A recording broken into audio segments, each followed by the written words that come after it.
just, hey, this is where the money comes from? Are they trying to think in certain ways of, okay, we'll have these students fighting against opposing sides that are paying us, but is there a way to maybe make it where we can ensure one side wins or loses over another so we can continue to get funding?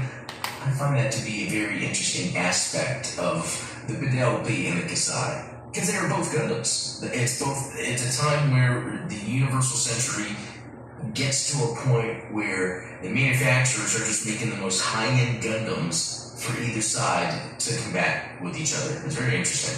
Anyway, let me know what you think. Are you a fan of these designs? I really like the designs just in general of the Penelope and the Kasai, and I like the narrative around it, the time frame of where they are within Universal Century, what makes them look as crazy as they do, which happens to do with where the technology is at that time.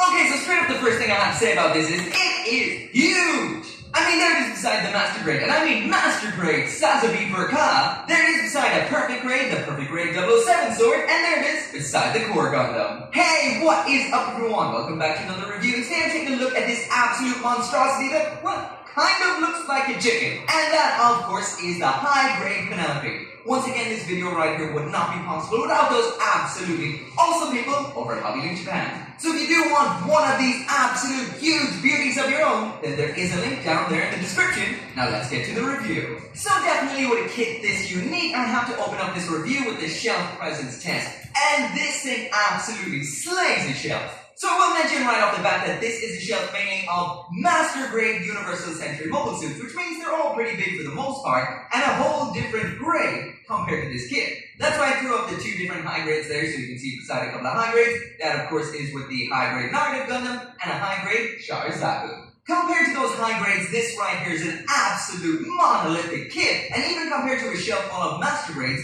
this fits in because it's so big. All in all, does this pass the shelf presence test? With flying colors.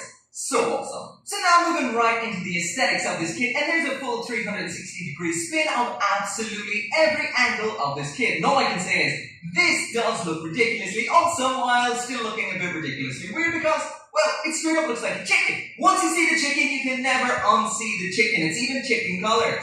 But besides that, it does look awesome. When I did post an image of this on Instagram just after I finished the build, some of you guys mentioned that you didn't know that this has two different forms. That, of course, is this what you're seeing right here, which is the Penelope, which is a combination of the Odysseus Gundam and the fixed flight unit. That's the big chicken-looking thing. But anyway, here is a spin of what it looks like without it. So side by side, there is what the Penelope looks like on the left, and there is what the Odysseus Gundam without all that armor looks like on the right. So you do have two different options in this box, which is awesome. And I have to say, I love that Odysseus Gundam. Cannot wait until we get that eventual side Gundam announcement. But anyway, let's continue. So before I actually move on to the next aspect of the review, which is the 5 things I love about this kit and the 5 things that I don't particularly love about it, I will mention that I do have both channel memberships and Patreon available if you do want to support the channel. Right now my goal is to move to 4K to up the production values of my videos. It's been a goal of mine for quite some time, getting steadily towards it, so if you're interested in helping out, link down there in the description. But anyway, on to the 5 good things. The first one is obvious,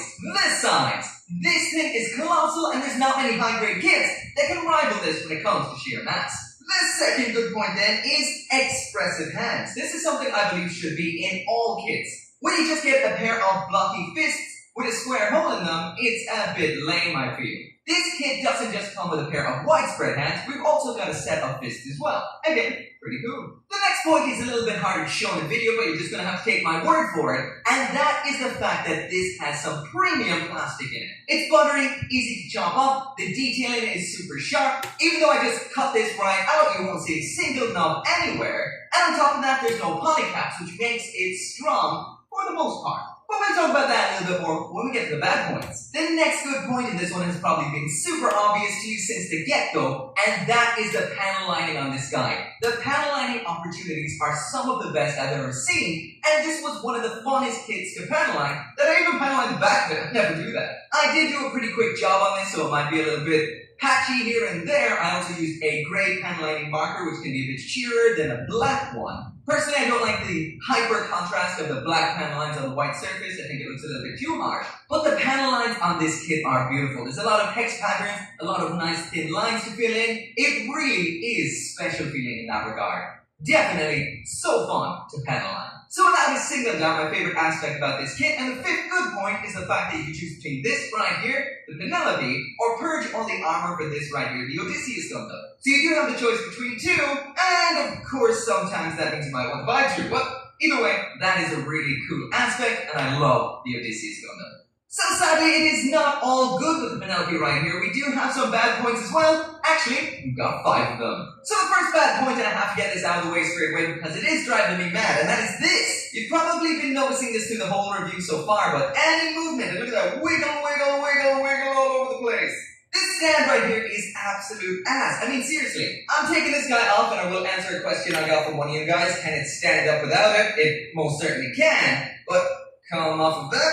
My biggest issue with this stand right here is the first ever Gunpla I built came with this stand. This thing is donkey's years old, whatever that means. But anyway, this right here, the bottom section, is exactly what you would have seen before with a lot of master grades, high grades, etc. It's hollow, it's crappy, and this stand of course comes new with the kit that is for attaching it on. And if you look at the top here, this is not your standard base adapter. This is exclusive to the Penelope, so what that means is you have to use this base. There is no included part that matches this right here for using with a standard action base like this guy right here, or a bigger, stronger one like this one right here, so you're stuck with this guy, and that sucks. Expect a lot of wiggling and sagging to the side. The second bad point is this joint right here, this upper arm rotation, is ridiculously loose. Look at that there. It will always keep flopping on you. It is an easy fix though, so no big deal. Bad point number 3 and bad point number 4 are both in the same general leg section. Bad point number 3 is the fact that this has ball joints for hips. That does mean that does limit the articulation out the way, but I'm sure that's probably for stability with all that armor, so once again, could be worse. And bad point number 4 is the fact that this has super hollow upper thigh armor. Get a look in there. You can actually see where the peg is attaching to the armor from the inner frame section. Now that is unusual. I've never seen anything like that before, and that looks pretty bad. Even when you do just throw it in some poses, that will be noticeable. And also we've got this hollow section around the back of the leg. I'll pop that off for a closer look. You can literally see right on through that. And the final bad aspect number 5, is the amount of color correcting stickers this comes with. Of course, this could be a whole lot worse. I've seen high grades with infinitely more than what you're seeing right here. But just for the sake of going through them, the ones on the left here, that is 1, 5, and 10, those are the usual camera reflective metallic stickers like you can see right up there in his head, on the chest sections here of the flight unit, and on the scope here of the rifle. And I will mention, I did fairly muck that one up a bit. Next up then, number 6 there, that's an obvious one again. That is your super typical generic Gundam eye sticker, this time in red. But then we've got some actual color inaccurate parts. Right there you can see 2, 3, 4, those are for red sections. All of those are for on the flight unit, that is here, here, and all the way back here, up here. These could be a whole lot worse. When it's held far away or something like that, you can't really notice. They match up with the plastic quite well, so it could be worse. We've got some gray ones there, that is those 2 7s and 11 down there. The 7s are for under here on the shoulder section, that's those gray parts with the lines through them. 11, once again, is on the flight unit, that's in this cluster here, which is to make it look like these ones here. And honestly, it doesn't do that bad of a job. The last couple then are 8 in yellow and 9 in blue, that's this one and this one. And the main body of the flight unit strikes again. So the yellow one is down here, the blue one is here, these are under 2 clear segments, and once again, these could be a whole lot worse. When it comes to parts that have stickers on them, yeah, this could be a lot worse. So when it comes to the good points versus the bad points on this kit, without a single doubt, the good points win out, full stop. Although, pretty awesome kit. So before I move on to the accessories, I will mention that when you're not using the fixed flight unit, you can display this separately to the Odysseus Gundam, which is pretty awesome. So this pretty much just all combines together in a slightly different way to the way it attaches onto the Odysseus Gundam. There are 2 different parts in here which have to be added to the mix in order to hold it together. These play a bit of a structural role, so I guess that does make it somewhat of a parts formation.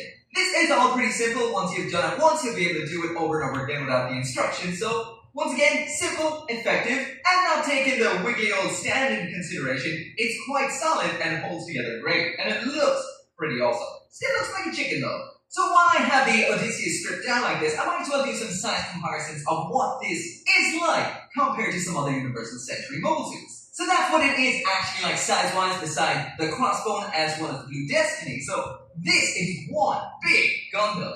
There is what the Odysseus Gundam would look like stand beside a Gundam Mark II or a Gundam Narrative. There it is beside Gundam Moon and the Silver Bullet Suppressor. And finally, that's how big the Odysseus Gundam would be standing side by side with Sazabi and New Gundam. So this Gundam is huge. So now moving on to the accessories, and there's the Odysseus Gundam, the fixed flight unit, and everything that they come with. So in here, as for weapons, we've got that beam rifle, a pair of standard pink beam effects. We have 5 hands in total, that's the pair of fists already attached to the unit, this pair of widespread hands, as well as a right hand with the trigger finger, an alternate wider set of hip joints, this is for using when it's Penelope, not Odysseus, and a pair of alternate grey chest pins. So first up, as for the hands, we've got a pair of fists like you can see right there. These two come out of the arms at a bit of an inward angle. I think that looks quite nice. And besides that, we've got that pair of widespread open hands. We'll mention as well, this is an interesting ball joint because it can be held out quite far like that, which gives it a little bit more, or pushed all the way in so it looks a little more flush.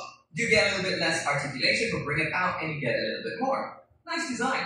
In here we also have the trigger finger holding hand. This, of course, is for holding the beam rifle, and it actually holds it so well that sometimes it's a little bit hard to get out, which is a good thing. Picking up the beam rifle in question, here it is right here, in the same colors as the mobile suit, that is that white, navy blue. We've got a bit of red at the tip up here, and a foil seal for the side.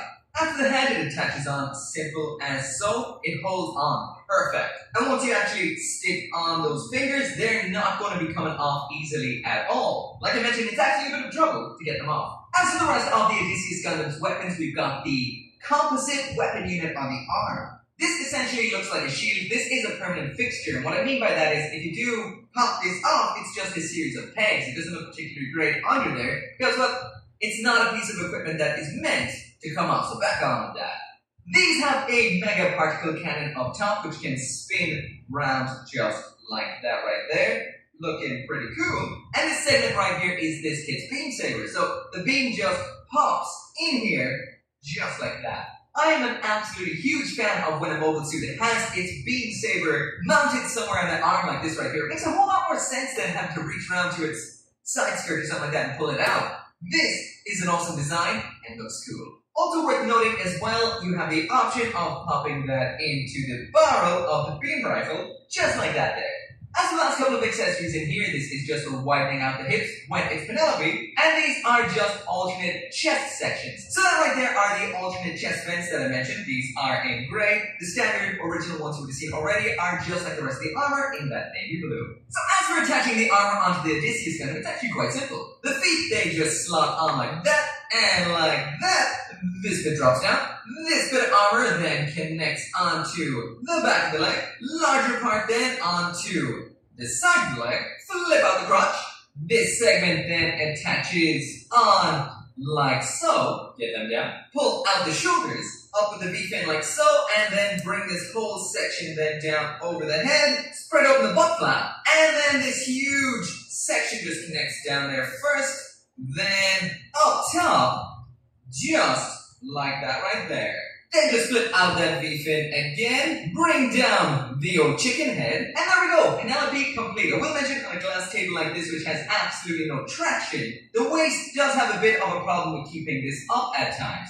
So it may spread across like that, but once again, glass table. So now moving on to the articulation of the Odysseus Gundam, and as usual, from that head down. So right here we've got your standard double jointed giggity goo neck. So that means that can look all the way down, all the way up, quite good. We've got that side to side pivot, and that should turn all the way around. Also these guys move up like so. I will mention that the rear of the neck is super hollow. Some people may not like that. Because the way this is designed to have armor on it, the shoulders are quite restricted. First off, they can pull out like so. That, of course, is to attach the armor, or should I say the fixed flight unit, those little slots there in the shoulders. But besides that, we've got nothing that allows the shoulders to move forward and back like we usually would see. That's a bit of a trade-off for the stability of this moving and armor attaching gimmick. What we do have, however, is that full 360 spin there at the shoulder. This armor can move ever so slightly independent into the arm, but not a lot. This segment can move up and down to keep out of the way of those shields. As we're raising the arm up at the shoulder, you can get that up pretty high like this, unless the shield is around on this side.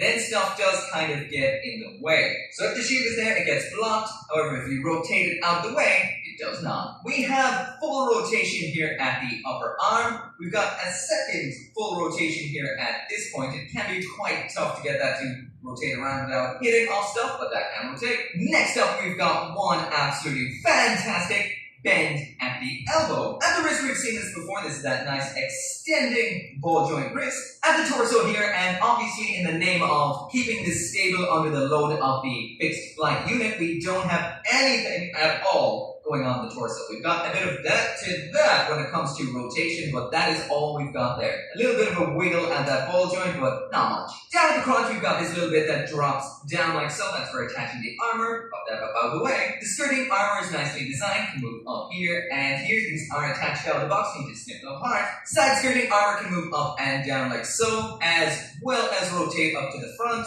and out to the back like so. And around here on back, we've got one giant premium butt flap. These are both on ball joints. They can move in and out ever so slightly, can move up and forward just like so, or should I say backward, which does mean we get absolutely uninhibited access to everything that's going on in the waist. So as for what we do have in here, first off, we do have a tilt side to side up inside the waist like so, a rotation back and forward in there. So this is quite nice. Even though these are ball joints in here, they have done a lot to maintain the range of movement. For example, these feature a very small cutout on top to allow for a little bit more. And as for what we get in here, there's the kick up to the front.